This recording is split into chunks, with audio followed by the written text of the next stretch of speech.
Now, do you feel like me at this time of year? Nothing seems ordinary, does it? There's nothing ordinary around us. Everything suddenly turns shiny and sparkly and exciting. And even ordinary trees, they get covered in lights and baubles and tinsel. But no tinsel in our house, okay? Ordinary street lamps suddenly have extra lights on. The shop windows look amazing. And even an ordinary pair of socks gets wrapped up in Christmas paper, and that looks extraordinary and a lot more interesting. So Christmas turns the ordinary into the extraordinary. So let's first of all start with the ordinary. We're going to find out about 3 very ordinary people who had a Christmas adventure.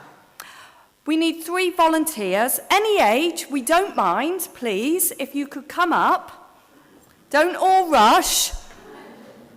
Do we have any volunteers? Oh, yes. One needs to be a Mary. Yes, could you be our Mary, please? Thank you. Oh, I love the star. So we've got Mary. We need one more. Oh, Charles, could you be Joseph? Is that okay? Thank you. You stand there, lovely jumper. Right, Okay. over to you two. So, Can I use that one because I haven't got our first box says, Ordinary Mary.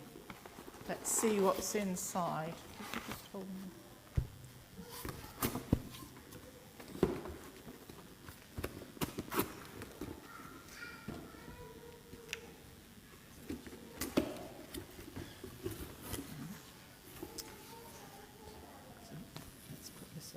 So we have a scarf.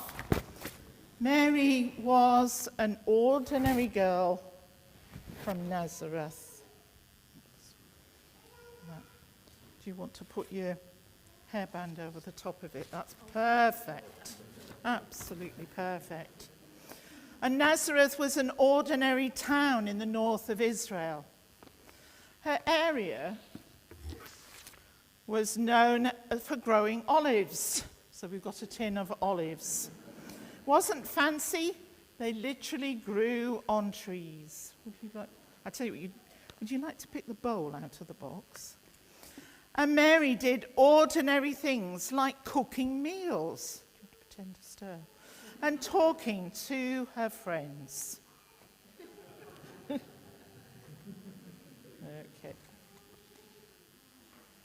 Now, where's the Joseph box? Let's have a look. Is that ordinary Joseph? There we go. Let's have the box out the front. Can we just move that round there? Now, you're going to help me, Charles, and see what's in here. This is our ordinary Joseph box. So what's that? Looks like a pillow.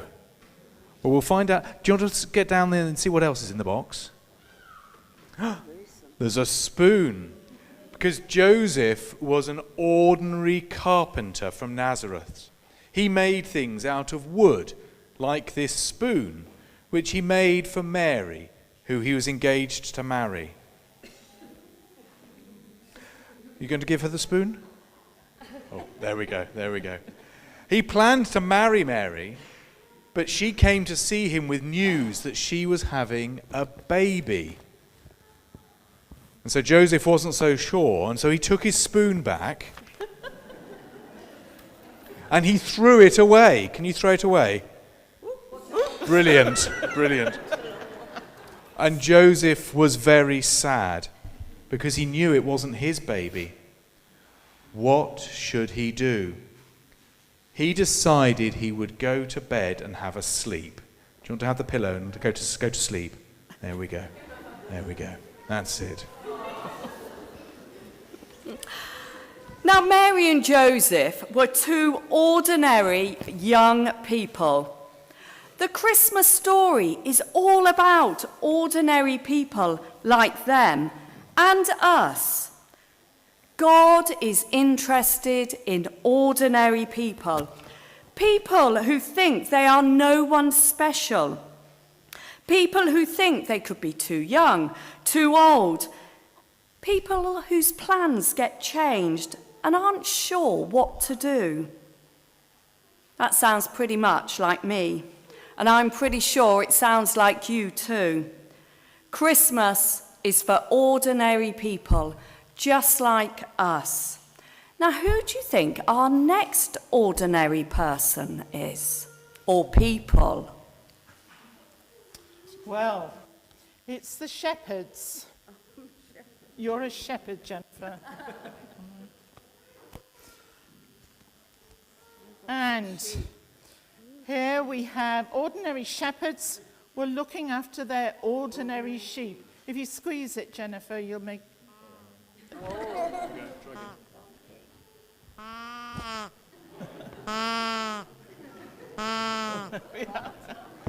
And they were gathered round their fire, and they were watching the flocks, not washing socks. Is one of yours, Mr. Rose? And they weren't rich. They didn't look smart. If they had socks, they were definitely smelly. And they were used to being forgotten about and left out. They didn't get invited to many parties. Here we have a party invitation. So Christmas is for ordinary people like Mary, Joseph, the left out shepherds, and all of us. As I said at the beginning, there's nothing ordinary about Christmas. We all wear silly jumpers. We wrap bacon round sausages. An ordinary roast dinner suddenly gets super-sized, doesn't it? And everyone gives each other presents. There's an enormous amount of time and energy put into Christmas and a huge amount of generosity to make sure that it is extraordinary. Now, Christmas has always been extraordinary. In our carols and our readings, we hear about angels talking to Mary, Joseph, and the shepherds. There's nothing ordinary, is there, about meeting an angel? There's nothing ordinary about God becoming a miracle baby. You might find it all hard to believe, but when God steps into our world to love and save ordinary people like us, it's bound to cause a bit of a stir. So, on to our extraordinary. So now we've got our extraordinary box to tell us some more about Mary.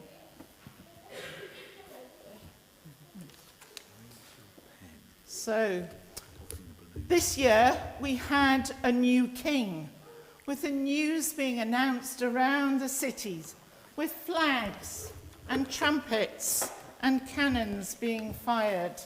So, Charles, do you want to wave a flag? Anybody else want to come and wave a flag? Or any of this? So, you wave a flag, I'll have Jennifer. a flag. Yeah. You have one, and one for Matthew. Yeah. Okay. There we go. So, we had the announcement of the king and the coronation celebrations. Imagine if there were announcements like that just for you and me. That would be extraordinary. And God's extraordinary angel appeared to Mary and announced the arrival of God's forever king, an amazing messenger sent especially for her.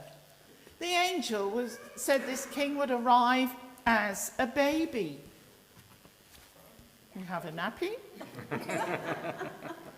By the power of God, and she would give birth to him. And this baby was God's son.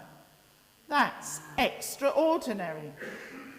He looked so ordinary. I think under there, got 10 fingers and toes, crying and feeding and pooing.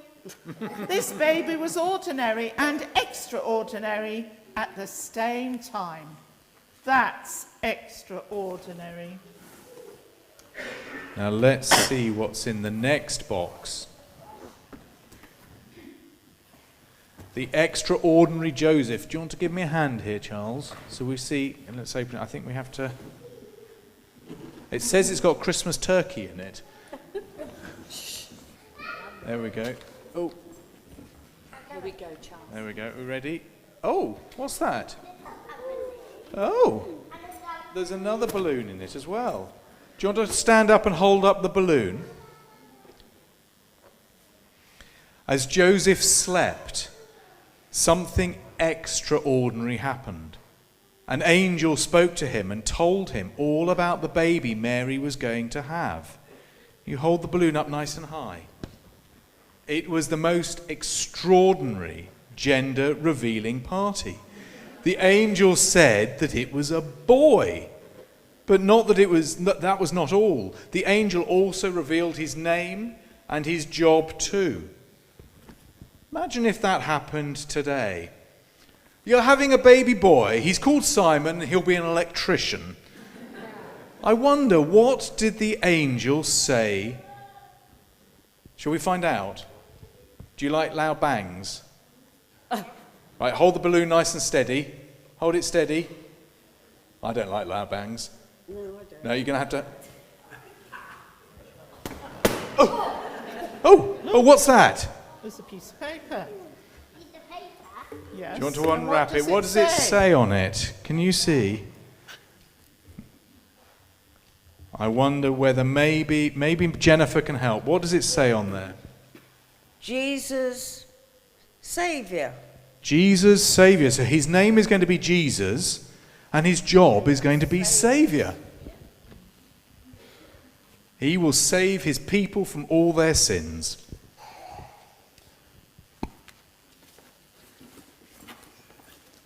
Now we've got the last box that says extraordinary shepherds. Let's see what's in here.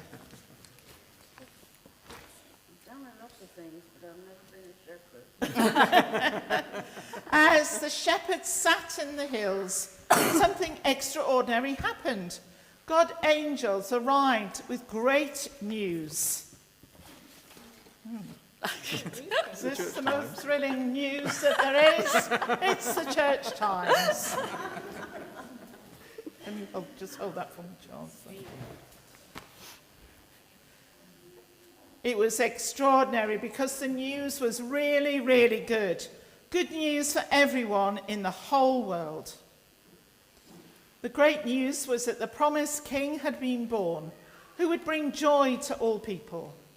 The angels gave the shepherds a checklist so that they would know when they found this king. What's on the checklist, Jennifer? Baby, feeding box, strips of cloth.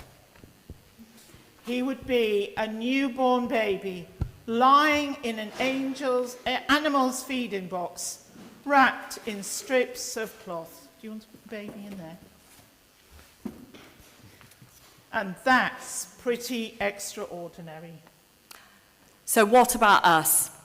Each of the ordinary characters in the story, they responded differently to this ordinary and extraordinary baby.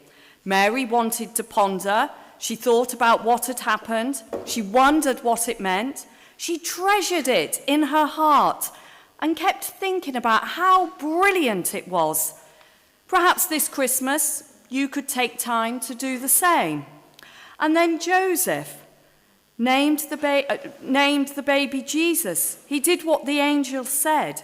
He believed this baby was the Saviour, the Son of God. What do you believe about Jesus? Do you know enough about him to call him Saviour? Would you like to know more?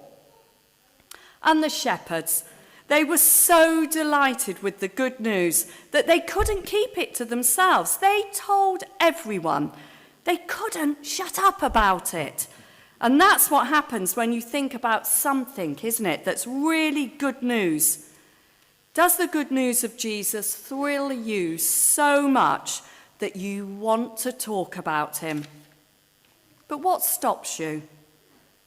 Why didn't it stop the shepherds? So this Christmas, which response is most like yours? Are you thinking about everything like Mary? Calling Jesus Saviour like Joseph? Talking excitedly like the shepherds? Whatever your answer may be this Christmas, Christmas time brings people together. It transforms the ordinary aspects of life into something extraordinary, reminding us of the values of love, kindness, and that a promised king was born who brings joy to all his people. Happy Christmas.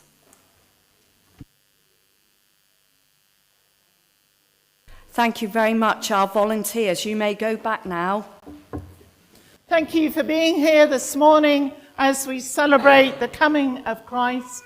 We wish you a very happy Christmas and hope that you enjoy the rest of your day. Next Sunday, we've got a service at 10 o'clock, just as we start to slip in to the new year.